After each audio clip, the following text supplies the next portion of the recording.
Silakan Bang. Ya, terima kasih teman-teman media.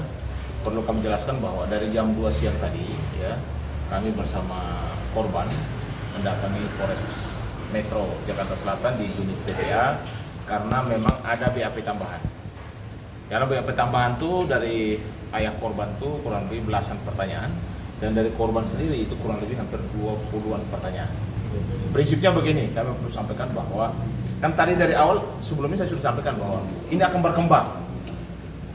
Ini kan yang terduga pelaku atau anak berhadapan dengan hukum itu sekarang kan ada 8 orang. Sekarang ada tambah satu nama lagi, ya di dalam BAP tadi sudah jelaskan sedetail mungkin bahwa kasus tanggal 30 sama tanggal 31 itu akumulasi sebelumnya itu bahwa ada yang namanya bullying secara verbal. Bullying secara verbal itu dilakukan oleh salah satu peserta didik yang berinisial M. Yang selama ini kalian banyak pertanyaan, M itu siapa gitu loh.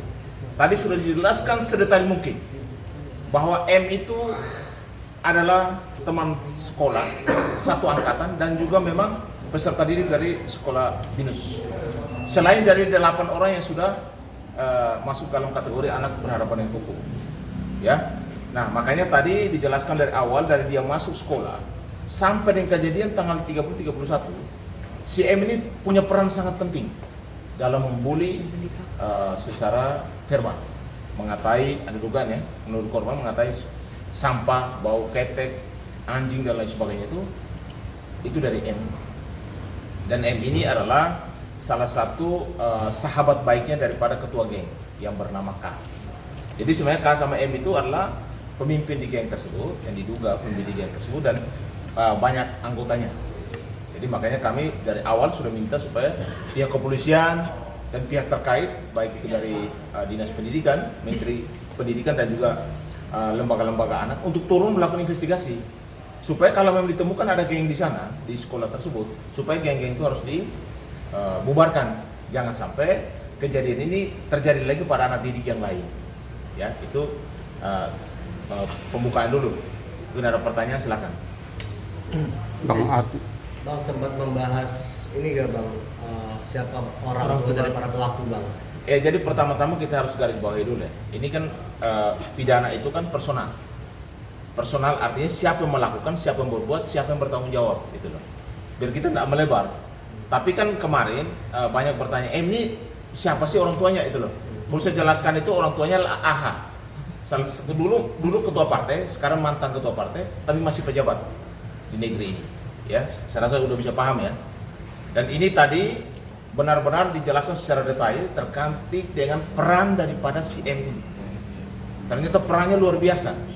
Sampai nanti kejadian yang puncaknya di tanggal 30 dan 31. Bang, menyambung soal terkait kemarin komisi berapa di Depok itu seperti apa?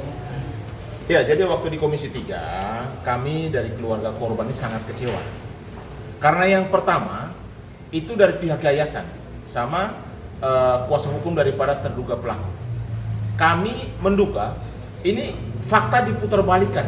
Seolah-olah, klien kami ini yang satu mengajak untuk berkelahi, seolah-olah bahwa tidak terjadi bullying di sekolah tersebut, seolah-olah bahwa justru anak korban itulah yang meminta, dan itu adalah perkelahian biasa.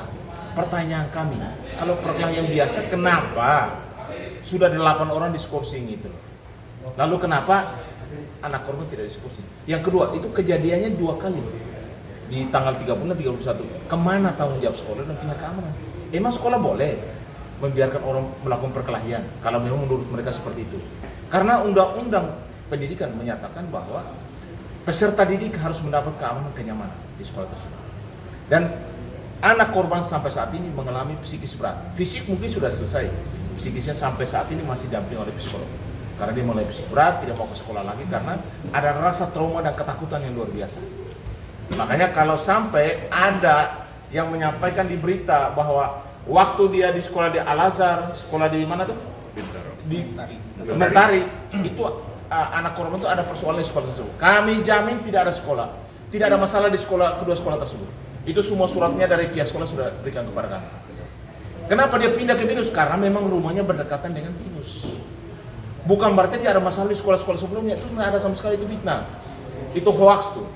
Jadi kalau sampai ada menyatakan tersebut, kami akan ambil tindakan terhadap orang tersebut. Karena dia tidak punya bukti sama sekali terkait dengan sekolahnya anak korban di Al-Azhar dan juga di sekolah mentari tersebut.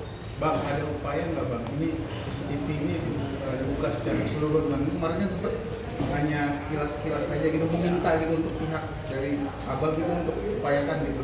Jadi begini, kami akan surati pihak Polres. Sebenarnya yang namanya pegang handphone siapa saja yang memvideo waktu itu disita saja. Supaya dilihat nih, karena yang ditunjukkan sekarang di publik itu adalah video yang menguntungkan pihak korban. Kan itu kan dugaan kami itu diedit itu. Itu kan di tanggal 27 CCTV-nya, lalu videonya tanggal 31 nggak ada sama sekali gitu yang ditunjukkan. Makanya kami minta supaya CCTV seluruh di wilayah itu disita oleh pihak penyidik dan juga video itu waktu kejadian itu supaya disita juga. Siapa yang memvideokan, handphonenya disita saja supaya dicek. Jangan sampai diberikan kepada penyidik oleh kuasa hukumnya, itu sudah ada dugaan di edit itu. Kami minta video yang lengkap karena kejadian itu panjang, bukan sepotong seperti itu. Bang, ada saksi dari pihak korban, Bang? Kalau saksi dari pihak korban waktu kejadian itu ada, tapi yang pihak klinik sama ibu guru ya, waktu kejadian dia luka-luka, dia sembunyi di tangga dan dibawa ke apa? Saksi yang menyaksikan banyak, tapi kan yang menyaksikan itu dia memberikan keterangan menguntungkan pihak kita atau tidak gitu. Karena takutnya kelompok ada dugaan yang tersebut. Artinya belum ada dari pihak saksi yang dilibatkan untuk dibawa ke pihak kepolisian. Dari pihak sekolah saksi kan sudah diperiksa 18 orang. Kan dari kemarin humas dinyatakan 18 orang sudah diperiksa sebagai saksi. Pak, tadi sempat ditanya terkait komunikasi sama pihak sekolah yang kemarin akhirnya dibilang luka ya. Apakah tadi di atas sempat ditanya terkait adanya luka dari pihak sekolah ketika Bapak mau menjemput dan tidak bisa akhirnya pamannya Griver saya jemput itu. Oke, mungkin di atas tadi sempat ditanyakan hal itu, Pak? Oh iya, memang tadi cukup banyak pertanyaan dari siang sampai malam ya untuk anak saya dan terus untuk saya juga. Ada 18 pertanyaan ya untuk saya. Gitu. Nah kalau untuk luka tersebut memang waktu itu anak saya dijemput oleh driver saya gitu ya. Ini cukup panjang ya sebelumnya untuk cerita kayak gitu. Tapi kesimpulan begitu dijemput sama driver saya itu dalam kondisi bibir di sininya bengkak, di dalam di sininya pecah ya, robek, dalam sininya robek, ininya bibirnya bengkak, pipi di sebelah kanan ininya memar. Ini yang saya menyaksikan langsung ya. Terus kepala sebelah kirinya juga bengkak, benjol ya. Jadi bukan memar, benjol gitu ya Pak ya. Terus dadanya sakit, terus punggung di sininya juga sakit. Memang perbedaannya untuk Ananda Rapidaldian ini anak saya hari ini segitu panjang permasalahan anak saya ini dibully, tidak pernah melaporkan kepada kami selaku orang tuanya gitu. Jadi diam-diam aja berupaya untuk menyelesaikan sendiri seperti itu Pak. Sekaligus memberikan barang bukti bentuk voice note itu atau Voice note apa? yang terkait komunikasi sama pihak sekolah kesehatan itu. Oh iya, saya ada. Jadi tadi diserahkan juga barang bukti itu. Itu sudah sama kepolisian. Bang, ini apakah ada dugaan keterlibatan dari orang tua yang berusaha tersebut? Jadi kasusnya agak berlarut menimbang. Jadi ada. Ya, jadi perlu saya jelaskan. BINUS ini sekolah orang kaya, Mas. Kalau kayak kita orang miskin tidak bisa sekolah. Orang sekolahnya mahal kok. Emang Mas bisa sekolah di sana? Jadi yang ada di sana adalah keluarga daripada bapaknya pejabat, bapaknya memang orang berada, bapaknya orang hebat atau keluarga yang hebat. Karena secara ekonomi memang di sana juga pembayaran sekolah kan cukup mahal. Ya, berarti ada diduga ada keterlibatan. Bukan diduga lagi, kan mereka ngomong sama korban, bapak saya anggota dewan, bapak saya ketua partai, bapak saya bos minyak, bapak saya ini orang hebat di sini. Artinya yang berada di situ menyatakan kepada korban bahwa bapak-bapaknya itulah penguasa di negeri ini. Dan setelah kita telusuri memang ada beberapa yang benar gitu. Jadi mempengaruhi kasus ini nggak Bang? Jadi mempengaruhi. Adanya orang kuat seperti itu Kalau mempengaruhi kita nggak tahu ya, mungkin ke pihak kepolisian. Tapi bagi kami sebagai keluarga korban, kami akan tetap berdiri pada kebenaran bahwa ini Rafiq adalah korban. Dan jangan sampai ada pemutarbalikan fakta bahwa seolah-olah Rafiq inilah pemicunya. Dia yang mengajak untuk berkelahi lah, mengajak untuk supaya menjadi melakukan tindakan-tindakan yang di toilet tersebut. Itu bukan. Coba lihat dari CCTV aja lah. Waktu mereka datang itu dia Rafiq sama siapa? Dia diimpit sama beberapa orang ke toilet. Pakai video di toilet itu supaya yang lengkap. Karena ada tanggal 30 dan tanggal 31. Sama semua CCTV itu supaya disita oleh pihak penyidik untuk sudah bisa dicek di lab. Karena kalau tidak nanti dipotong-potong, sepotong-sepotong akhirnya memicu bahwa seolah-olah kejadian itu adalah pertengkaran biasa, perkelahian biasa. Padahal kejadian tidak seperti itu. Bang, penegasan sikap aja Bang dari Abang sebagai kuasa hukum nih, gimana Bang soal usulan soal RG Bang? Artinya gimana sikap akan diambil, apakah akan terus berlanjut seperti apa? Ya kalau tidak ada niat baik kami akan lanjut terus. Kami tidak akan jeda. Kalau orang sudah melakukan tindakan, misalnya sekarang ini prosesnya sudah sampai tingkat sidik, mungkin sebentar lagi ada tersangka. Harusnya dari pihak sana dong yang harus mengkomunikasi dengan pihak kita dong. Masa pihak pelaku yang harus berkomunikasi? Tidak mungkin. Soal RJ pertama itu dianggap deadlock, artinya gagal. Dan mungkin mereka akan bangun lagi komunikasi atau RJ dengan pihak keluarga, dengan pihak penasihat hukum, silakan. Selama itu tetap di dalam koridor hukum. Kita tidak boleh melanggar hukum. Ya. Jadi kalau soal masalah itu sampai hari ini karena belum ada yang mengontak pihak keluarga kita untuk melakukan komunikasi ataupun RJ lagi, kami tetap sepakat bahwa kasus ini akan tetap dilanjutkan.